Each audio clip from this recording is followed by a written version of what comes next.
Long term house hold earnings बढ़ेंगी, wealth creation होगा, under deduction जो 75,000 रुपए उसे बढ़ाकर सैलरीड क्लास के लिए 1.5 लाख रुपए किया जाए। श्री राघव चड्ढा देंगे सर, अक्सर देखा जाता है कि जब वित्त मंत्री जी बजट पेश करती हैं, कृपया चेयर पर बैठ कर ना बोले।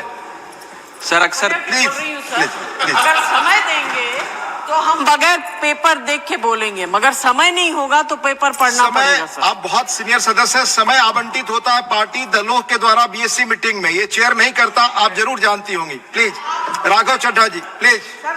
सर अक्सर देखा जाता है जब वित्त मंत्री बजट पेश करती हैं तो रूलिंग कोalition के जो एमपीज हैं, जो ट्रेजरी बेंचेस पर बैठते हैं, वो सरकार की तारीफ करते हैं और कहते हैं कि इससे भारतीय अर्थव्यवस्था में क्रांति आ जाएगी इस बजट से। और विपक्ष में जो बैठे हैं वो अक्सर निंदा करते हैं, कहते हैं किसान की कमर तोड़ दी, बहुत महंगाई हो गई, अमीर और अमीर हो रहा है, गरीब और गरीब हो रहा है। लेकिन मैं आज प्रयास करूंगा कि एक ऑब्जेक्टिव एनालिसिस इस बजट का करूं और कंस्ट्रक्टिव क्रिटिसिज्म अपना आपके माध्यम से वित्त मंत्री को दूं।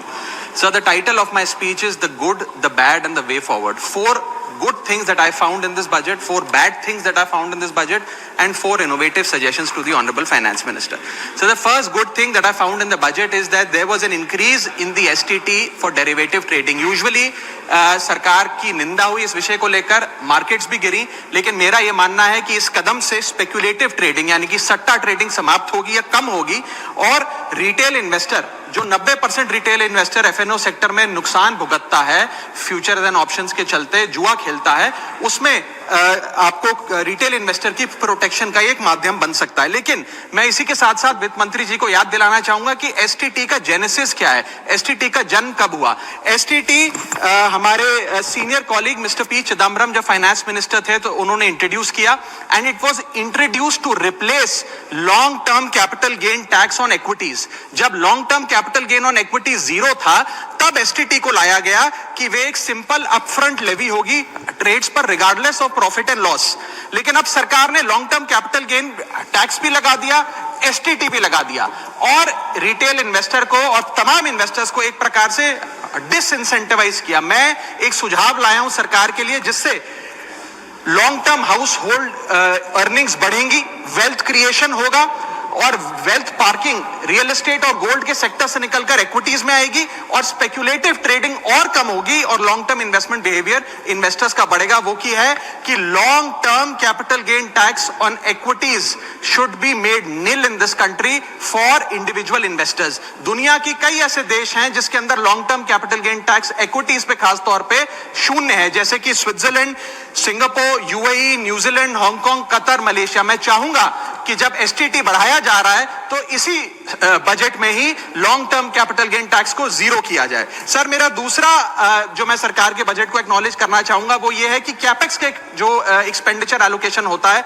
उसमें एक बढ़ोतरी देखी गई। जहां वित्तीय वर्ष 18-19 में मात्र 3 लाख करोड़ कैपेक्स था, वो इस वित्तीय वर्ष में 12 लाख करोड़ तक पहुंचा है, which is 4.4% of the GDP, which is a good step. It will have a multiplier effect and it will prioritise asset creation. लेकिन इसके साथ साथ सरकार को 5 साल में क्या कैपेक्स वो कौन कौन से क्षेत्रों में खर्चा करने जा रही है उसका एक ब्यौरा देना चाहिए ताकि प्राइवेट सेक्टर भी इस कैपेक्स के खर्चे को मैच कर सके। Sir, third thing which we found in the speech of the finance minister is that there was a relative restraint in making budgetary announcements for election bound states. अक्सर वित्त मंत्री का भाषण सुन के आप बता सकते हैं कि कौन से राज्यों में चुनाव होने जा रहा है। इस स्पीच में उन्होंने थोड़ा सा रिस्ट्रेंट एक्सरसाइज किया जिसे मैं एक्नॉलेज करता हूं। और आखिरी अच्छी चीज जो इस बजट में नजर आई वो ये था कि एनआरआई की इन्वेस्टमेंट लिमिट में एनहांसमेंट हुई। लेकिन मैं बता दूं कि जब एफआईआईज ने, फॉरेन इन्वेस्टर्स ने, फॉरेन पोर्टफोलियो इन्वेस्टर्स ने इस देश के बाजार से पैसा निकाल लिया और पिछले एक वित्तीय वर्ष में 23 बिलियन निकाला,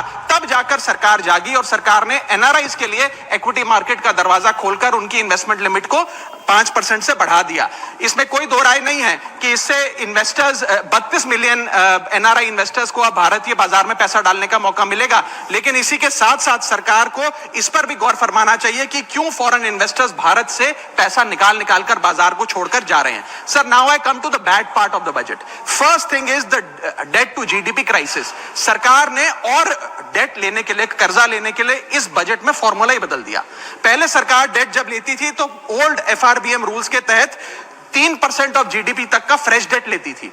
इस बजट में सरकार ने उस फॉर्मूले को बदलकर कहा कि टोटल सरकार का डेट जीडीपी का 50% होगा और उस सीमा में हम डेट लेंगे, यानी कि they want to play on the denominator effect. For example, एक साल बजट अगर हमारा जीडीपी 12% से ग्रो करता है तो उस साल सरकार खूब सारा डेट लेके सरकार पे कर्जा लाद सकती है, जो कि फिस्कल डेफिसिट 4.5, 6.5, 5% तक भी पहुंच सकता है। सर, इसी के साथ साथ मैं बताना चाहूंगा कि आज सरकार कहती है कि हमारा डेट टू जीडीपी रेशियो 56% है, लेकिन ये गलत है, क्योंकि बहुत सारे ऑफ बैलेंस शीट आइटम्स हैं जिसे सरकार डेट में दिखाती ही नहीं है, जैसे कि FCI bonds, OMC bonds, fertiliser, NHAI, NFSS, यानी कि तमाम तरीके के ऐसे कर्जे हैं सरकार के ऊपर जो सरकार अपनी बैलेंस शीट में नहीं दिखाती है। सर, मैं सरकार को आपके माध्यम से ये रिक्वेस्ट करना चाहूंगा कि देश का कर्जा और कैसे ना बढ़े इस पर काम करें, ना कि और कर्जा लेने के लिए हम जीडीपी और डेट टू जीडीपी के फॉर्मूले के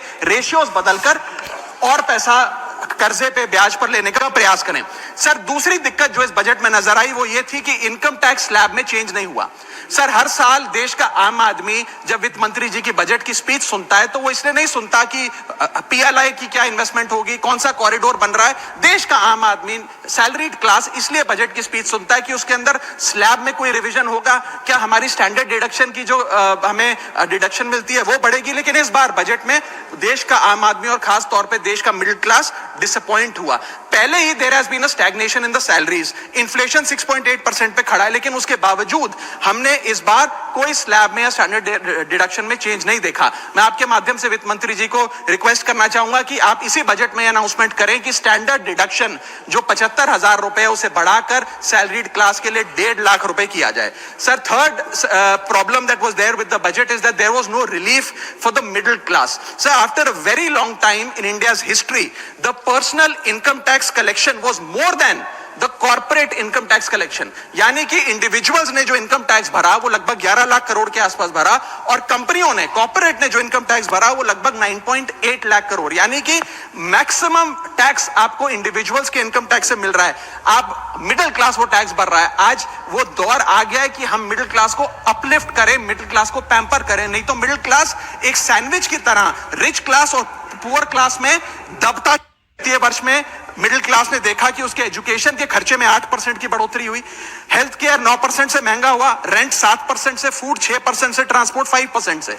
मेरा रिक्वेस्ट ये है माननीय फाइनेंस मिनिस्टर से कि वो इनकम टैक्स में रियायत देकर या तो मिडिल क्लास को कोई रिलीफ दें, और अगर इनकम टैक्स में रियायत नहीं दे सकती हैं तो उसकी सेविंग्स और इन्वेस्टमेंट्स पे उसको बेनिफिट दें, उसे इंसेंटिव्स दें कि वो ज्यादा बचत करे, ज्यादा वेल्थ क्रिएशन कर पाए। Sir, fourth problem in this budget that I found was the budgetary allocation to health which is low and which certainly needs a relook. Sir, आज हमने अपने टोटल गवर्नमेंट एक्सपेंडिचर का 2% हेल्थ को allocate किया है, लगभग 1 लाख करोड़ के आसपास।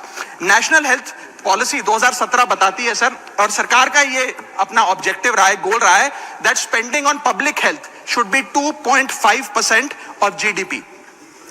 आज हम 2026 में खड़े हैं, हमारी पब्लिक हेल्थ पे स्पेंडिंग मात्र 0.5% ऑफ जीडीपी। हम अपने लक्ष्य से कोसों मील दूर हैं। जहां यूएस में 18% ऑफ जीडीपी हेल्थ केयर पे खर्च होता है, यूके में 12%, जर्मनी में 13%, स्वीडन में, नेदरलैंड में, डेनमार्क में, जापान में, स्पेन में 10% ऑफ जीडीपी खर्च होता है, क्योंकि वो देश जानते हैं कि जान है तो जहान है। लेकिन हमारे देश में मात्र 0.5% ऑफ जीडीपी हम अपने हेल्थ पे खर्च करते हैं, और इसके चलते आलम यह है कि सरकारी अस्पताल में अगर आप चले जाइए, which is called the backbone of India's healthcare, वहां पर आपको पुरानी जर्जर बिल्डिंग मिलेंगी, मैसिवली अंडरस्टाफ्ड हॉस्पिटल मिलेगा, ओवरवर्क डॉक्टर मिलेंगे, पॉपुलेशन के हिसाब से बेड नहीं मिलेगा, जांच के लिए मशीनें नहीं है, दवाइयों की कमी है, और अगर इलाज की, ऑपरेशन की डेट मिल भी जाए तो वो डेट इतनी दूर होती है तब तक मरीज चल बसता है। So the reality is that COVID made us realise and it was a wake up call for India's public health infrastructure, and I want to ask the house today, are we prepared, god forbid, if there were to be another pandemic or another big sort of raging pandemic in this country, and the answer to that is no। और private अस्पतालों की sir हालात ये हैं कि अगर आज आपको प्राइवेट अस्पताल में इलाज करना पड़े तो आपको लोन लेना पड़ता है, अपने घर के गहने, अपना रियल एस्टेट एसेट बेचकर पता नहीं कितने हजारों लाखों लोग हर साल भारत में गरीबी रेखा के नीचे चले जाते हैं क्योंकि उन्हें एक हेल्थ इमरजेंसी के चलते प्राइवेट अस्पताल में इलाज कराना पड़ता है। सर, जैसे वन नेशन वन इलेक्शन इस देश में लागू किया जा रहा है, वन नेशन वन टैक्स की ओर हम बढ़ रहे हैं, वैसे ही one nation one medical treatment की ओर बढ़ना चाहिए। सबको नंबर 1 मेडिकल ट्रीटमेंट देश में मिले, ऐसी व्यवस्था बननी चाहिए। सर, मेरे 4 सुझाव जो आपके माध्यम से मैं वित्त मंत्री को देना चाहूंगा। पहला सुझाव है, put all land and property records of India on blockchain. एक blockchain based land registry ledger बनाइए। पहले 10 मेजर राज्यों शहरों से शुरू करिए, महानगरों से और टियर 2 सिटीज से, जिस ब्लॉकचेन लेजर में हर रिकॉर्ड, हर सेल, हर म्यूटेशन, हर इनहेरिटेंस को एक डिजिटल रिकॉर्ड बुक में डाला जाएगा, जो एक ब्लॉकचेन लेजर होगा, जो टाइम स्टैम्प्ड होगा, टेम्पर प्रूफ होगा, 100% ट्रांसपेरेंट होगा और रियल टाइम प्रॉपर्टी ट्रैकिंग आप उससे कर सकेंगे, जिसके चलते इंस्टेंट टाइटल वेरिफिकेशन होगा। आज सर हमारा जो रियल एस्टेट का लैंड एंड प्रॉपर्टी रिकॉर्ड का जो बाजार है उसमें अटर कियोस है। कियोस इसलिए है कि लोगों को रजिस्ट्रार के दफ्तर के बाद धक्के लग रहे हैं, दलालों ने उन अफसरों पे पूरी तरीके से कब्जा किया हुआ है, प्रॉपर्टी टैक्स में चोरी होती है, सर्कल रेट को एक्सप्लॉइट करके कैश में प्रॉपर्टियां खरीदी जाती हैं, फर्जी कागज, कब्जे, टाइटल डिस्प्यूट, न जाने क्या क्या चल रहा है, जिसके चलते आज 66% of India civil disputes are land disputes.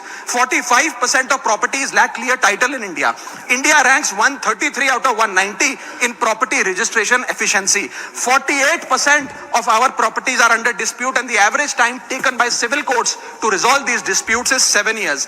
And 6.2 crore property documents are pending digitization. वो तहसीलदार के दफ्तर में पड़े या रजिस्ट्रार के दफ्तर में, उनका डिजिटाइजेशन अभी तक नहीं हुआ। इन सारी बीमारियों का एक ही दवा है, that is national blockchain registry, जिसके चलते प्रॉपर्टी डिस्प्यूट समाप्त होंगे, मिडिल क्लास की वेल्थ अनलॉक होगी क्योंकि वे और ब्याज पे पैसा ले पाएंगे, प्रॉपर्टी टैक्स की कंप्लायंस बढ़ेगी और रीट्स जैसे इन्वेस्टमेंट व्हीकल्स को ब्लॉकचेन वेरीफाइड टाइटल मिलेंगे, उसमें भी बढ़ोतरी देखी जाएगी। इसी के साथ साथ सर दुनिया के कई देशों ने इसे लागू कर दिया है। स्वीडन में यह लागू है, जहां पर एक दिन में आप प्रॉपर्टी का ट्रांजैक्शन कंप्लीट कर सकते हैं, वहां डिस्प्यूट रेट 2% है। जॉर्जिया में है, जहां 3 दिन में प्रॉपर्टी का ट्रांजैक्शन खत्म हो जाता है, डिस्प्यूट रेट 1% है। और यूएई में है, जहां 10 मिनट में आप अपनी प्रॉपर्टी खरीद बेच सकते हैं, वहां डिस्प्यूट रेट 1% से भी नीचे। और वहां हिंदुस्तान में प्रॉपर्टी बेचनी हो तो 2 से 6 महीने लगते हैं और 48% डिस्प्यूट रेट है। सर, मेरा दूसरा सुझाव है inflation linked salary revision act. Bharat में वेजेस को इंडेक्स करिए महंगाई से। वित्तीय वर्ष 18 से लेकर वित्तीय वर्ष 26 में हमने देखा कि real wages for the salaried class में 16% की गिरावट आई। ये गिरावट का मतलब इन सालों में जितनी महंगाई थी, जिस स्तर पे महंगाई बढ़ी उस स्तर पे वेजेस नहीं बढ़ी, जिसके चलते 16% की गिरावट रियल वेजेस में देखी गई। इसीलिए mandatory wage indexation formula is the need of the hour and the government must look at it. इसके चलते तमाम फॉर्मल सेक्टर्स में, corporate, shops, factories, gig workers, सबको इन्फ्लेशन इंडेक्स वेज हाइक मिलेगा। और सरकार के मुलाजिम को तो मिलता ही है, हर साल डियरनेस अलाउंस मिलता है, उसके बाद आप हर कुछ सालों में पे कमीशन लागू होता है। इससे आप 20 करोड़ आबादी, which is 45% of India's total workforce, आप उसे एड्रेस कर पाएंगे। सर, इसी के साथ साथ मैं बताना चाहता हूं कि दुनिया के कई देशों में यह पहले से ही लागू है।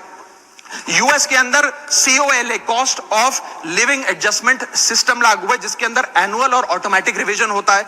जर्मनी के अंदर हर 18 से 24 महीने के अंदर महंगाई के अनुसार सैलरी बढ़ा दी जाती है। जापान के अंदर शिंटो मेथड यूज होता है, जिसमें annual inflation index wage hike दी जाती है। और बेल्जियम में ऑटोमेटिक इंडेक्सेशन लॉ है, जिसमें क्वार्टरली बेसिस पर एम्प्लॉइज की सैलरी बढ़ाई जाती है। Sir, India is one of the only countries in major economies where 85% of our formal workforce has zero statutory inflation protection. We are at the mercy of the employer discretion and our own negotiation power to raise our salaries. इसके साथ साथ मुझे लगता है कि एक minimum increase based on inflation होना चाहिए। मेरा थर्ड सुझाव माननीय वित्त मंत्री जी को रहेगा कि स्टेट कैपिटल एक्सपेंडिचर की matching grant, matching funding centre दे, यानी कि हर 1 रुपया जो राज्य की सरकार कैपेक्स पे, कैपिटल एक्सपेंडिचर पे, एसेट क्रिएशन पे खर्च करती है, उसकी मैचिंग ग्रांट 1 रुपया केंद्र द्वारा राज्यों को दिया जाना चाहिए, not as loan but as a grant. आज स्टेट कैपेक्स में दो बॉटलनेक्स है। पहला बॉटलनेक है बोरोइंग कैप, यानी कि कोई भी राज्य अपने स्टेट जीडीपी से 3% से ज्यादा ब्याज पर पैसा नहीं ले सकता, वो कैपेक्स पे नहीं खर्च करता, वो तमाम तरीके के ऑपरेशनल खर्चे करता है। और सेकंड प्रॉब्लम है कि अगर केंद्र सरकार पैसा देती भी है राज्यों को कैपेक्स के लिए, वो लोन की सूरत में देती है, और कंडीशनल लोन की किस एसेट पे कितना खर्च होगा, एक कंडीशनल लोन दिया जाता है। मेरा सुझाव है that replace this loan with conditions given by the centre to grant with trust, grant based on trust by the centre. Sir, centre को आने वाले 5 वर्षों के लिए 1.5 लाख करोड़ आवंटित करना चाहिए, not as loan but as these capex grants, ताकि राज्यों में सड़कें बने, इरिगेशन नेटवर्क बने, लोकल पावर इंफ्रास्ट्रक्चर बने, ड्रिंकिंग वाटर सैनिटेशन हो, और अर्बन इंफ्रास्ट्रक्चर में एसेट क्रिएशन, एसेट फॉर्मेशन किया जाए। As not as loan, not on interest, not with principal and with no conditionality. अगर ऐसा होता है तो सबसे पहले तो स्टेट की बैलेंस शीट में this grant will not sit as debt, state की बैलेंस शीट सुंदर होगी, बेहतर होगी। दूसरा, खुलकर राज्य कैपेक्स पर खर्च कर पाएंगे। Third, it will be a high growth and a high job creator, एक ग्रोथ मल्टीप्लायर और जॉब क्रिएटर के तौर पे इसका इस्तेमाल होगा, क्योंकि हर 1 रुपया जो आप कैपेक्स पे खर्च करते हैं उससे भारत का जीडीपी 2 से 3 रुपए बढ़ता है in a span of 3 to 5 year.